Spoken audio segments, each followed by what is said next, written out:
Well, ang presidente ng Syria ay masaya kahit na hindi yun eksaktong termino na gagamitin para sa tinatawag na dating terorista ng ISIS at Al-Qaeda.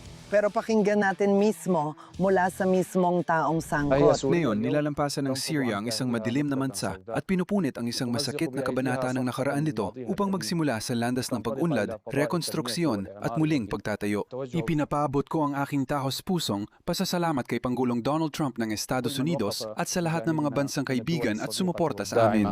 Oh, Ruthie, ang termino mong tuwang-tuwa ay sa maraming paraan. Akma rito dahil siya ay masaya dahil ang Estados Unidos, pagkatapos ng mga dekada, ay tinanggal ang Syria sa listahan ng mga bansang sumusuporta sa terorismo. Ngayon, ang listahang iyon ang mga bansang itinuturing na taga-suporta ng terorismo na nasa, kung hindi ako nagkakamali, ay batas ng Kongreso, naglalagay ng iba't ibang uri ng mga restriksyon kung paano mo haharapin ang gobyernong Syrian. At bumabalik ito kay Assad. Sa tingin ko, umaabot pa ito kay Assad Sr. Si Hafez al-Assad na siyang malupit na diktador ng Syria, sa tingin ko, mula pa noong 1970.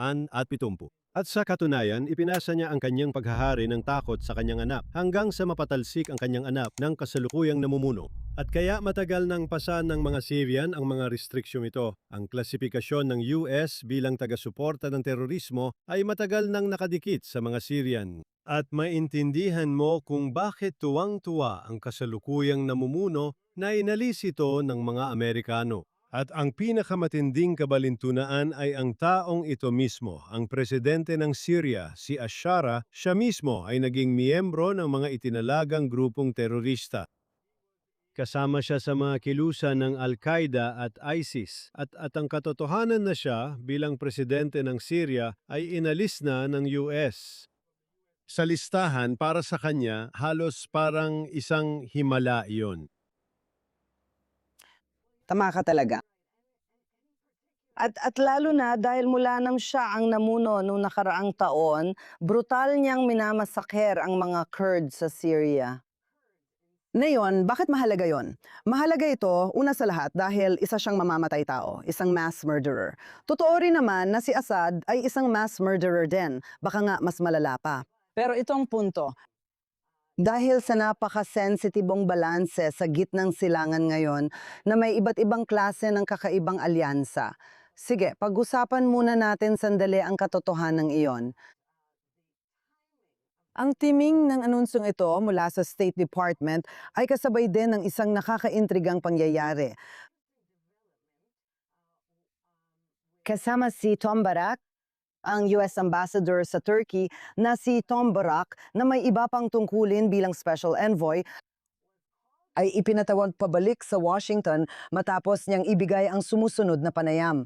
Sa Golan kasama ang Syria, patuloy pa rin nilang sinasakop ang Golan laban sa mga resolusyon ng UN, laban sa buong pandaigdigang kaayusan na nagsasabing ang Golan ay pag-aari ng Syria. Kaya hanggang kailan magpapatuloy ang mga pagsalakay na ito bago bumaba ang tensyon? Sige, ako, ang hindi maisama sa clip na yon ay sinabi niya na ginagawa ito ng Israel. At na yon, Mark, ikaw na ang magpatuloy mula rito. Kaya hindi tulad mo, Ruthie, na nagkaroon ng tanyag na karera bilang mamamahayag, kolumnista at manunulat. Ginugol ko ang karamihan ng aking buhay sa serbisyo diplomatiko ng Israel at alam ko kung ano ang dapat gawin ng isang embahador. Ang isang embahador ay dapat na tama at tapat na kumatawan sa mga opinyon ng kanyang gobyerno. At kung ikaw ay isang embahador ng Israel, ang trabaho mo ay katawanin ang gobyerno ng Israel. At kung ikaw ay isang embahador ng Amerika, ang trabaho mo ay katawanin ang administrasyon ng US. At si Pangulong Trump nung kanyang unang termino ang kumilala sa soberanya ng Israel sa Golan Heights na ikinatuwa ng mga Israeli mula kaliwa hanggang kanan. Tama ba? Naiintindihan ng lahat na napakahalaga ng Golan Heights para sa seguridad ng Israel. At ang ideya na ibalik ito sa Syria ay isang bagay na ayaw talagang pag-isipan ng karamihan sa mga Israeli. At nang kilalanin ni Trump ang soberanya ng Israel sa Golan Heights, hindi lang mga Israeli ang pumalapak at sumuporta rito. Isa itong mahalagang pagbabago. At mayroon pang isang komunidad sa Golan Heights na ipinangalan kay Trump. Sa Hebrew, tinatawag itong Ramat Trump. Isa ito sa mga bagong komunidad sa Golan Heights. At ang og kamali ng salita ang embahador, kaya siya pinabalik sa Washington. Kaya sa tingin ko, nilinaw niya ang kanyang mga sinabi. Pero sa pagtawag sa Golan Heights bilang sinakop na teritoryo ng Syria, hindi niya nagampanan ng tama ang kanyang tungkulin bilang embahador na dapat ay kumakatawan sa opinyon ng mga taong nagpadala sa kanya bilang embahador. At yon ay ang White House at ang State Department. Hindi, talagang totoo. At iyan ang dahilan kung bakit nagkaroon ng matinding reaksyon. Pero ang interesante ay kung ano ang hindi natin alam, sa parehong kaso ay masama. Sige, napakasama na hindi niya kinakatawan ang posisyon ng Estados Unidos, ang sarili niyang administrasyon. Pero kung hindi niya alam ang pagkilala ng US sa soberanya ng Israel sa Golan Heights, masama rin yon. Kung isa kang embahador at ikaw, Mark, dapat alam mo yon. Ibig ko sabihin, kapag ipinadala ka ng bansa mo sa ibang panig ng mundo at hindi naman mahalaga kung anong bansa, dapat alam mo, dapat nag-aaral ka muna, hindi ba? Lalo na kung galing mismo sa sarili mong bansa. Kaya sa tingin ko, 100% tama yan. Ngayon, linawin natin. Naiintindihan ko kung bakit siguro nalito ang lalaki at kung bakit nangyari ang aksidente. Dahil linawin natin ang nakatataas sa kanya, ang Pangulo ng Estados Unidos ay tinawagan ang bagong leader ng Syria, ang lalaking may ugat sa Al-Qaeda at sa ISIS. Oo, Ashara, tinawag siya ni Pangulong Trump na isang batang kaakit-akit na leader. Tinawag niya itong isang matigas na leader para sa isang magulong rehiyon. Sa madaling salita, sa tingin ko, 2 beses nang nagkita ang Pangulo at siya, minsan sa White House at bago iyon sa Saudi Arabia. At itong bagong leader ng Syria, itong bagong rehime ng Syria ay siyempre may magandang relasyon sa Turkey. At gaya ng alam natin, may espesyal ding relasyon ang Pangulo sa Pangulo ng Turkey. At si Barack ang Amerikanong embahador sa Turkey, pati na rin may espesyal na papel sa Syria. At kaya siguro ang ibig kong sabihin, ang ginawa ng embahador ay lumampas siya sa kanyang tungkulin. Pero gusto ni Pangulong Trump na maging mabait sa bagong rehimen ng Syria. Iyon ay sigurado na. Hindi, talagang totoo. Pero alam mo, sa tingin ko, pwede mo akong itama kung mali ako. Pero sa tingin ko, may ilang embahador na nagkakaroon ng tinatawag nating Stockholm Syndrome, kahit kaunti lang. Ang pagiging embahador niya sa Turkey ay maaring naging pagkakamali dahil sobrang humanga siya sa Turkey na marahil ay naramdaman niya. Sa pagsasabi niya noon, marahil mas nararamdaman niya ang pagkakaugnay sa bansang pinaglilingkuran niya bilang embahador ng US kaysa sa kabaligtaran. Matapos sabihin ang lahat ng yon, sige, malinaw na hindi natin alam kung matatanggal siya sa trabaho, pero ang mahalaga ay ang kanyang boss, syempre. Ang kanyang pinakamataas na boss ay si Pangulong Trump. Pero ang mas agarang boss niya ay si Marco Rubio, ang kalihim ng estado, tutal, sakop naman ng jurisdiksyon niya ang mga diplomat, tama ba? At kaya ang nakaka-interes ay si Marco Rubio. Halos kasabay ng ganitong klase ng pagkagalit tungkol sa sinabi niya tungkol sa Golan Heights. Halos nagkasabay sa pagtanggal ng State Department ni Marco Rubio sa Syria mula sa listahan ng mga bansang sumusuporta sa terorismo. Kaya naging interesante ito, interesanteng pangyayari na naganap sila ng sabay. Masasabi kong nakakabahalang pangyayari ito dahil gaya ng nakita natin, nabanggit mo na medyo magkaibigan sina Pangulong Trump at Ashara. By the way, ang pangalan niya, ang alias niya ay Al-Julani. At si Al-Julani, ang ibig sabihin ng Julani ay Golan Heights, dahil palagi siyang may balak na sakupin ang buong Golan Heights. At saka nga pala, siya ay siguradong laban siya sa Israel, tulad ni Erdogan, ang presidente ng Turkey. Magbabahagi lang ako ng isang kwento. Sasabihin ko ito sa mga taong maaring hindi na maalala. Nung pumunta si Ashara sa White House para makipagkita kay Trump, at ngayon, syempre, isa na siyang terorista na nakakurbata. At ngayon ay nakasuit at kurbata na siya. Syempre, opinion ko lang yon na isa pa rin siyang terorista. Sobrang tuwang-tuwa si Trump at sinabi niya, ang gwapo mo at kung ano-ano pa. May sarili ring brand ng pabango si Trump, isa para sa lalaki at isa para sa babae. At inilabas niya ang bote ng pabango. Mahal talaga ang mga iyon, by the way. Hindi ko na matandaan ang presyo, pero tiningnan ko yon sa Amazon minsan. Inilabas niya ang bote ng pabango para ibigay kay Ashara bilang regalo. Pero bago niya ito ibinigay, inisprayan niya muna si Ashara nito. At nagulat si Ashara dahil, alam mo na, hindi sanay ang mga Arabong leader na tratuhin na parang magkaibigan lang tayong lahat dito. Pero siyempre, ito ang presidente ng Estados Unidos kaya wala siyang nagawa kundi tanggapin ito, ang masprayan ng pabango. At pagkatapos ay sinabi ni Trump, pero meron din akong bersyon para sa mga babae, para sa iyong asawa. At pinigilan niya si Trump at tinanong, ilan ba ang asawa mo? At sinabi ni Ashara, isa lang. At pagkatapos ay sinabi ni Trump, aba, sa inyo, hindi mo talaga alam. At maaari mong isipin na yon ay parang bastos na pahayag or parang, ewan ko kung ano masasabi mo, pero hindi yon diplomatikong pahayag. Alam naman natin na si Pangulong Trump ay hindi diplomatikong magsalita, pero sa totoo lang, nakakatawa talaga yon para sa mga katulad ko. Ngayon, ang dahilan kung bakit nasa balita rin ang Golan Heights ay hindi lang iyon. Ito ay dahil naglunsad ang Israel ng isang pag-atake laban sa pagpapalakas ng presensyang militar ng Turkey sa Syria. At ang Turkey, syempre, itinatanggi na ito ay isang pagpapalakas ng puwersang militar. At ganoon din ang lahat ng iba pa. At hindi natuwa ang Estados Unidos dito at iba pa. At sinabi ng punong ministro ng Israel, hindi na namin papayagan ang aming sarili. Puputuli namin agad ang bawat banta bago pa ito lumaki. At meron kami, may matibay kaming impormasyong paniktik na nagpapakita kung ano ang ginagawa ng mga Turko sa Syria. Kaya isa yan sa mga mahalagang bahagi dito. At iyon, sa totoo lang, ang naging dahilan o pinagmulan ng panayam na napanood natin kay Tom Barak, yun talaga ang paksa ng panayam na yon. Israeli ba yung pag-atake ng Israel sa mga lugar ng Turkey?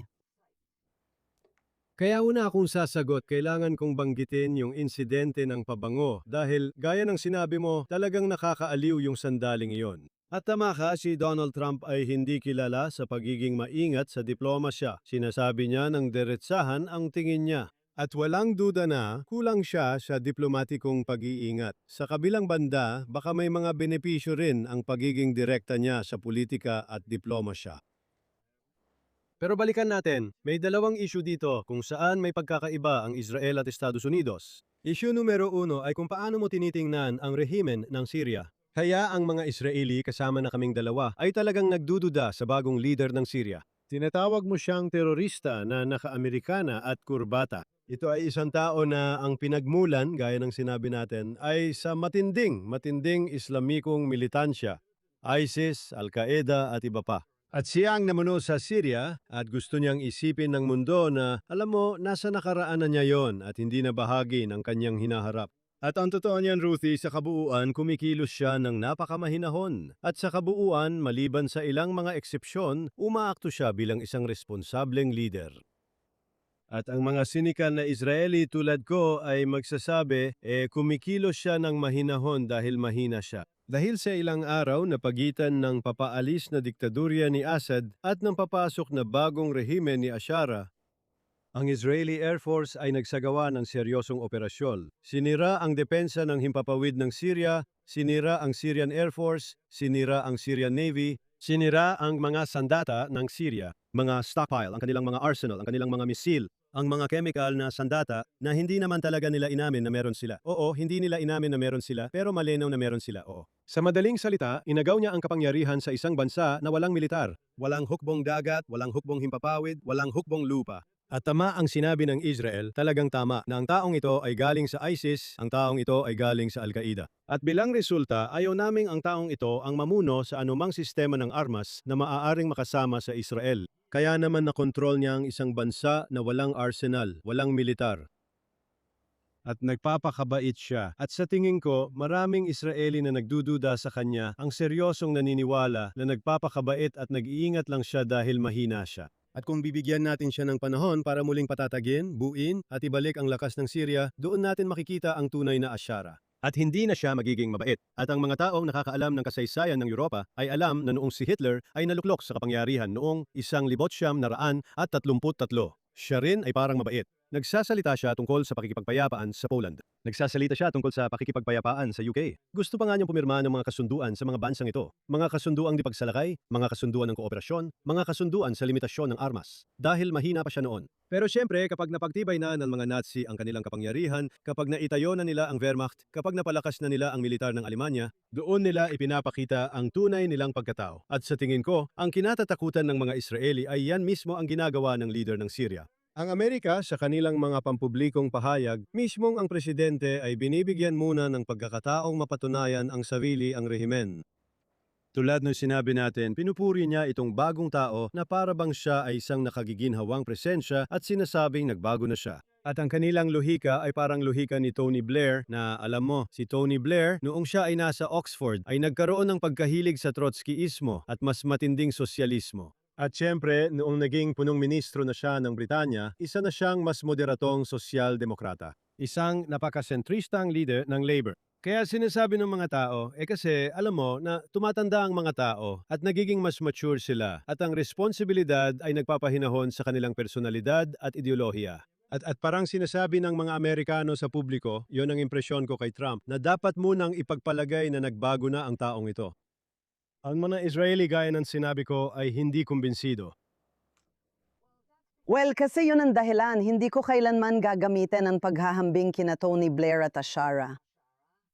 At gagamitin ko ang paghahambing kina Adolf Hitler at Ashara ay dahil si Tony Blair, sige, ay isang estudyante. At siya, tulad ng maraming estudyante, alam mo na maraming kalokohan sa isip. At ang sosyalismo ay kalokohan at BP. At siya, pero alam mo, idealismo yon, di ba? Ang idealismo ay isang bagay at madalas itong taglay ng mga kabataan. At kapag sila ay tumanda at natuto pa at napunta sa posisyon, gaya ng sabi mo, natututo silang kontrolin ang mga bagay na yon. Pero hindi totoo yon sa radikal na Islamismo, gaya rin ng hindi ito totoo sa Nazismo. At iyan ang dahilan kung bakit hindi ko gagamitin ang paghahambing kay Tony Blair dahil hindi ito angkop.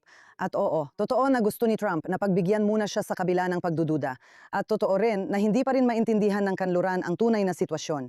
Na ang Islam, alam mo, Islamismo, ulitin ko, hindi Islam kundi Islamismo. Pero may maraming eksperto sa gitnang silangan na naniniwala na ang ugat nito ay ang Quran at Islamismo. Pero hindi ko pupuntahan yan dahil wala akong sapat na kaalaman tungkol sa relihiyon. Isa yang teologikal na diskusyon. Pero ang Islamismo, ang pampulitikang Islam, hindi lang basta nawawala dahil lang sa pakikipagkasundo sa kanluran. Sa kabaligtaran, ginagamit ng mga Islamist ang takiya, itong pansamantala, alam mo yon, mga wad na tigil putukan, para muling mag-ipon ng lakas, gaya ng sabi mo, para muling maging malakas. Pero may isang grupo na talagang hindi sasang-ayon kay Pangulong Trump. At sa kahit anong ideya na si Ashara ay nagbago o naging iba na kaysa dati, ang mga Druze ang hindi sasang-ayon. At ang mga Druze sa Syria ay labis na nag-aalala tungkol dito. Sila ang target ni Ashara at sila ay nag-aalala at talagang may pagkiling sila sa Israel. Gusto nilang mas maging konektado sa Israel, hindi lang sa ideolohiya, kundi pati na rin sa natural na alyansa. Kaya sila ay talagang nadaalala, hindi lang ito tungkol sa Israel. At isa pang punto ay kahit na winasak ng Israel ang lahat ng mga bagay na sinabi mo, tulad ng kanilang depensa sa hukbo at iba pa, inanunsyo lang na sa Syria, mayroon pa ring nuclear na material sa Syria. Mari mo bang sagutin yan? Sandali. Sasagutin ko. Pero una, gusto ko munang sabihin ang pangalawang punto. Nagmo-monologue ako kanina kaya pinaikli ko ang sinabi ko. Pero sinabi ko na may dalawang pagkakaiba ang Estados Unidos at Israel. At ang isa ay tungkol sa katanghihan ng Pangulo ng Syria at ng bagong rehimen doon. Yung pangalawa na hindi pa natin napag-uusapan ay ang hindi pagkakasundo kung paano natin tinitingnan ang mga Turko. At si Trump, alam mo, gusto niya ang presidente ng Turkiya. Tinuturing ni Trump na kaibigan at malakas na leader ang presidente ng Turkiya. Ang Turkiya ay miyembro ng NATO. Ang Turkiya ay isang malakas na bansa, isang regional na kapangyarihan. At mukhang gusto niya ang relasyon niya sa leader ng Turkiya at kaibigan siya ng US. Alyansa ng Turkiya. At siyempre, mas negatibo ang pananaw ng Israel tungkol sa Turkiya. Kung tinitingnan ng Amerika ang Turkiya bilang kaibigan at kaalyado, kung tinitingnan ni Trump ang Pangulo ng Turkiya bilang kaibigan, isang taong pwedeng makipagnegosyo, tinitingnan ng Israel ang Turkiya bilang isang problema. Ngayon, merong kaibahan sa sinabi mo noon sa posisyon mo at sa posisyon ko. Hindi ko iniisip na kasing sama ng Iran ang Turkiya. May pagkakaiba para sa akin. Oo, maraming tao sa Israel at hahayaan kitang magsalita para sa sarili mo. Iniisip ng Turkiya ang bagong Iran. Matatalo ang Iran at ang Turkiya ang babangon at lahat ng mga radikal ay magkakaisa sa panig ng Turkiya. Hindi ko tinatanggap yan. Sa tingin ko, mas realpolitik ang Turkiya. Sa tingin ko, mas tungkol sila sa muling pagtatatag ng hegemonya, pagbabalik sa mga pag-aangkin ng Ottoman na gustong kontrolin ang malaking bahagi ng gitnang silangan at magkaroon ng saklaw ng impluensya dito. At walang duda na kaibigan at kaalyado sila ng bagong rehimen ng Syria. At dito, kailangan natin pag-usapan sandali ang pag-atake ng militar ng Israel, ang pag-atake ng Air Force laban sa isang base ng himpapawid sa Hilagang Turkiya. Paumanhin, Hilagang Syria, hindi sa timog, sa Golan Heights kung saan nakita natin ang labanan noon, pero sa hilagang bahagi ng Syria, malapit na malapit sa hangganan ng Turkey, kung saan may mga ulat na ang mga tropang Turkish o militar ng Turkey ay magtatatag ng panibagong presensya sa Syria, dagdag na presensya sa Syria. At sa tingin ko para sa Israel ito ay pagtawid na sa pulang linya dahil sapat na ang problema namin sa bagong rehimen ng Syria. At ang ideya na magpapadala ang Turkey ng mga puwersa nito sa Syria sa anumang makabuluhang paraan, sa anumang mahalagang paraan. Ang ideya na ang Turkey na may napaka-komprontasyonal na relasyon sa Israel ay papayagang magtayo ng mga base militar na mas malapit sa Israel sa Syria. At sasabihin mo, nasa hilagang Syria lang naman yan, pero mag-aalala kami na baka magsimula ito sa hilagang Syria at pagkatapos ay umabot sa gitnang Syria. At ang susunod na malalaman namin, may mga puwersang Turkish na malapit na sa hangganan ng Israel. At ang ideya na gusto ng Israel na magtakda ng hangganan at sabihing, pasensya na, pag-uusapan natin ang tungkol sa Syria. Pag-uusapan natin kung ano ang magiging kinabukasan ng rehimeng ito. Pero ang ideya na magagawa ng Turkey na ilagay ang sarili nitong mga puwersang militar na ipwesto ang mga ito malapit sa Israel sa soberanong teritoryo ng Syria, yan ay isang bagay na sinabi ng Israel na hindi katanggap-tanggap. Kung maaari kong gamitin ang isang makasaysayang paghahambing mula sa Cold War ng Amerika. Wilad ng ayaw ng Amerika na makita ang mga Soviet sa Cuba o sa kahit anong lugar sa kontinente ng Amerika, ayaw din naming makita ang mga tropang Turko na malapit sa mga hangganan ng Israel. At iyan ang pagkakaiba namin sa Amerika. Hindi ako sigurado kung naunawaan iyon ng Amerika. Tama ka talaga dyan. Ngayon, bago ko sagutin yan tungkol sa issue mo kung kasing sama ba ng Iran ang Turkey at iba pa, sasabihin ko lang sa mga nanonood na ginagawa namin ang podcast namin na yon ng malayuan. Ngayon ay Miyerkules, Agosto 26. At kailangan ko pang mag-isip sandali. At Mark, ikaw ay nakikipag-usap sa akin mula sa New Zealand. Nasa Tel Aviv ako. Wala sa atin ang nasa JNS Studio sa Jerusalem, kaya nasa ibang time zone ka at iba pa. Gusto ko lang ipunto yon sakaling mukhang iba ito kumpara sa nakasanayan ang natin. oras dito, alas 9 na. Lagpas alas 9 na ng gabi dito sa New Zealand. At dito naman, tanghali na sa Tel Aviv. Kaya sasagot ako, hindi ko alam kung ang Turkey ay susunod sa Iran kapag bumagsak ang rehimen at iba pa.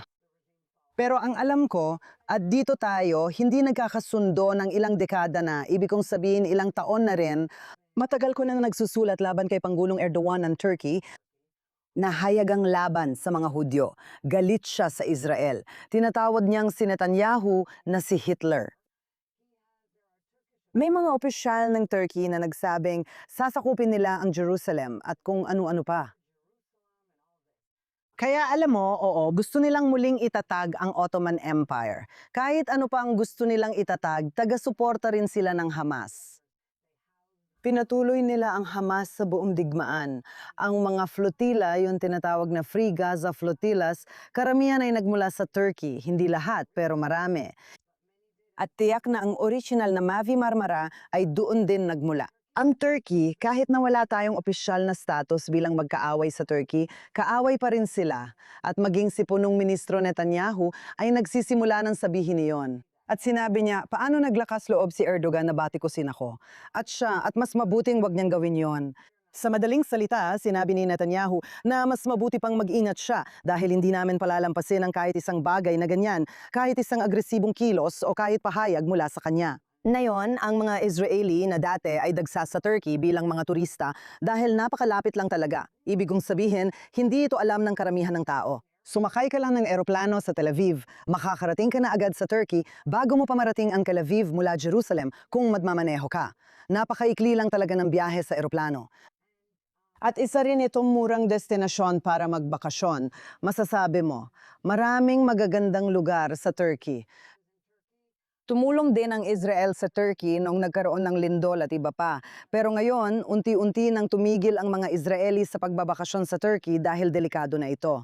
At tinuturuan ang mga Turko na kamuhian ng Israel at ang mga Hudyo kahit na hindi naman lahat sila ay ganoon. At syempre, yung mga nasa bazaar, sa mga palengke, sa mga palengkeng nasa labas doon, gustong-gusto nila no ng mga Israeli. Dahil pumupunta ang mga Israeli sa Turkey at ginagastos lahat ng pera nila doon. At pati na rin ang mga hotel doon sa Turkey ay may mga resort kung saan pwede mong dalhin ang lahat ng anak mo para sa all-inclusive na pagkain buong araw, mga swimming pool at babysitting services at lahat ito ay sa isang takdang presyo. At ngayon, sinasabi ng mga Israeli, hindi na, salamat. Sa tingin ko, hindi na lang. Pumupunta rin ang mga Israeli sa Turkey para sa mga medical na procedure na mas mura, gaya ng pagpapa-implant ng ngipin, hair implants at botox, kung ano-anong mga bagay. At natatapos na yon dahil nakakakaba talaga ang pumunta sa Turkey. Kasi kung may mangyari man o anumang, alam mo na, kung magkaroon ng rally na Free Palestine at may Israeli na nandoon mag-isa, magkakaproblema siya. At kaya, alam mo, parang tinira ng Turkey ang sarili nila sa paa sa ginawa nilang yon. Iisipin mo na matutuwa ang Turkey na maging kaalyado ang Israel dahil muli kahit sa pananaw lang ng turismo. Pero hindi. At saka nga pala, gaya ng sinabi ko, tungkol sa iba't ibang bansa natin, kung saan dagsa ang mga Israeli, gumagastos sila doon at nagbabakasyon. Gaya ng sabi ko, hindi ito kailanman nasusuklian. Ibig kong sabihin, hindi naman dagsa ang mga Turkong pumupunta sa Israel para magbakasyon, kahit na pareho lang halos ng 45 minutong biyahe sa eroplano. Kaya Ruthie, yon ako ay isang punto na aking Sasagot ako at aaminin ko, hindi ako hihingi ng paumanhin para dito. Pero aaminin ko na isa ako sa mga Israeli. Siguro milyon-milyong Israeli na nagbabakasyon sa Turkey. 2 beses na ako nakapunta doon. Pumunta ako doon minsan para sa aming ika-10 anibersaryo ng kasal at kamakailan lang para sa isang bakasyon. ganun din ako. Siyempre, Lahat bago tayo, ang lahat tayo. ika-7 ng Oktubre. At masasabi ko rin sa iyo na may isa pang bagay, dati ay may ilang biyahe araw-araw ang Turkish Airlines mula Tel Aviv. At mula roon, makakapunta ka kahit saan sa mundo dahil ang Istanbul ay isang mahusay na internasyonal na hub. At lumipad ako papunta sa ibang mga bansa at palaging maganda ang presyo na nakukuha mo sa Turkish Airlines. At tulad ng maraming Israeli, ginawa ko rin yon. Kaya ako, kung magiging mas seryoso tayo sandali, Ruthie, tama ka nang sabihin mong may mga sinabi talagang hindi katanggap-tanggap ang leader ng Turkey. Hayagan siyang nagsalita ng mga anti-Semitic na bagay. Tulad na sinabi mo, tinawag niya si Netanyahu na Hitler. Meron siyang mahabang tala ng mga anti-Semitic na pahayag. At hindi lang ito basta salita. At tama ka rin na ituro mo ang kanyang napaka-espesyal at malapit na relasyon sa Hamas na hindi lang basta salita. Sa kasamaang palad, alam natin na noon, pinayagan ng Turkey ang Hamas na magsagawa ng mga aktibidad militar mula sa teritoryo ng Turkey laban sa mga Israeli. Kaya may malaking problema talaga dyan. Sa tingin ko, gayon pa man, mayroong kakaibang nuance o komplikasyon sa posisyon ng Turkey dahil isa lang ang leader nila. Siya rin ang gumagawa ng mga anti-Semitic na pahayag at may koneksyon sa Hamas. Noong 2022, inilatag niya ang pulang carpet para kay Pangulong Isaac Herzog ng Israel. Naging maganda ang pakikitungo. At sinabi niyang gusto niya ng mas magandang relasyon. At bago pa mag-Oktubre ng 2023, noon Setyembre ng 2023, nakipagkita pa siya kay Netanyahu sa United Nations para subukang patatagin ang kanilang relasyon. At yan ay isang bagay na hindi kailanman gagawin ng Hamas, Hezbollah o Iran. Hindi sila makikipagkita sa mga Israeli, hindi sila direktang makikipag-usap sa mga Israeli. At parang katulad ng presidente ng Turkey, para siyang Dr. Jekyll at Mr. Hyde. Minsan ay napakabait at magiliw niya. At minsan ipinapakita niya na siya ay isang tunay na anti-Semite na galit sa Estadong Hudyo at sumusuporta sa ating mga pinakamasasamang kaaway.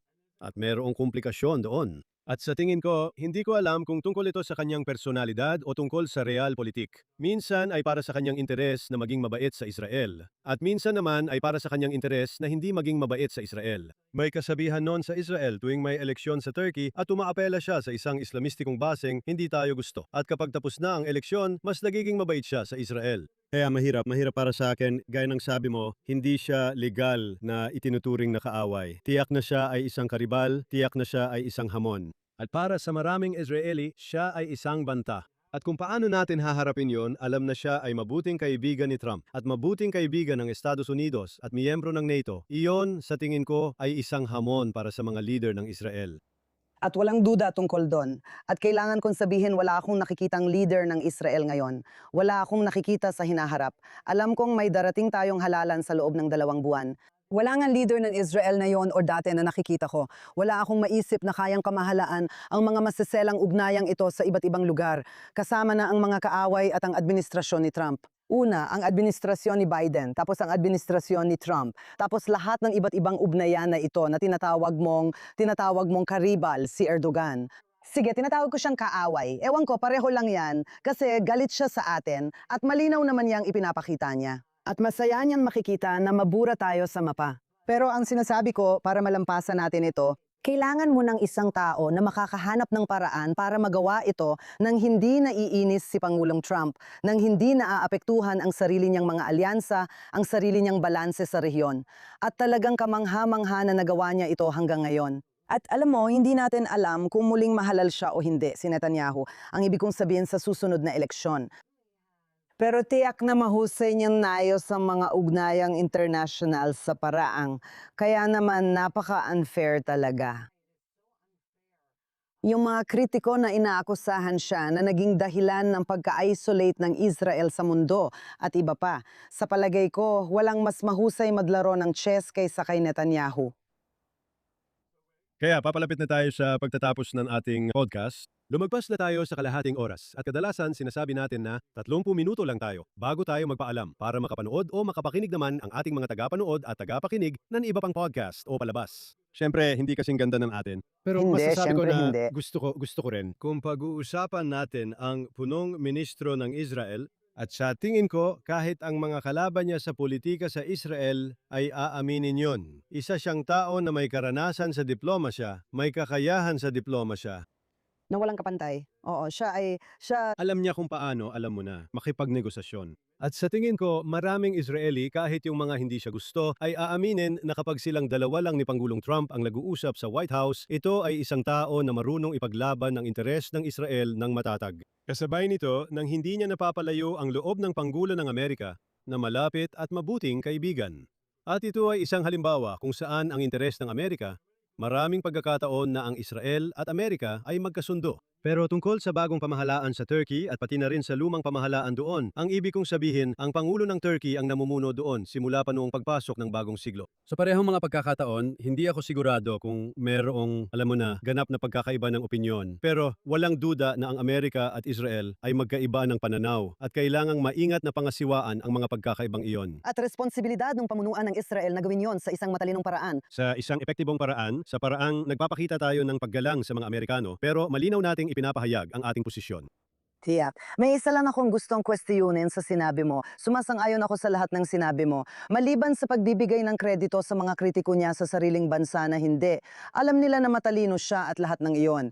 Pero kailangan kong sabihin sa'yo, ang malulupit na paratang laban sa kanya, ang pangunggutya sa Israeli press at sa kaliwang media tungkol sa kung paano si Trump ay laging galit sa kanya, laging may hidwaan, kung paano kapag may pribadong pagpupulong siya kay Pangulong Trump. Ito ay dahil nagpapakumbaba lang siya. Kaya hindi ako sang-ayon sa iyo na lahat ng tao sa Israel ay kinikilala na si Netanyahu. Ay pinanggang-alagaan ang mga interes ng Israel. Hindi yon iniisip ng kaliwa. Una sa lahat, sa aking palagay, hindi pinangangalagaan ng kaliwa ang mga interes ng Israel. Kaya syempre, hindi ko iniisip nila na si Netanyahu ay ganon. Pero ang sinasabi ko ay ang kanilang mga punalaban sa kanya. Tingnan mo, laging mayroong bagay na maaari mong punahin sa iyong punong ministro. Wala akong pakialam kung sino ka o nasaan ka. Pero ang kanilang mga pag-atake sa kanya ay 99% hindi totoo, hindi makatarungan, at nakatuon sa mas parang paninirang puri ang mga iyon kaysa sa lehitimong palpuna. Kaya dito na natin tatapusin dahil lumampas na tayo sa oras. Ruthie, may sasabihin lang ako sa iyo.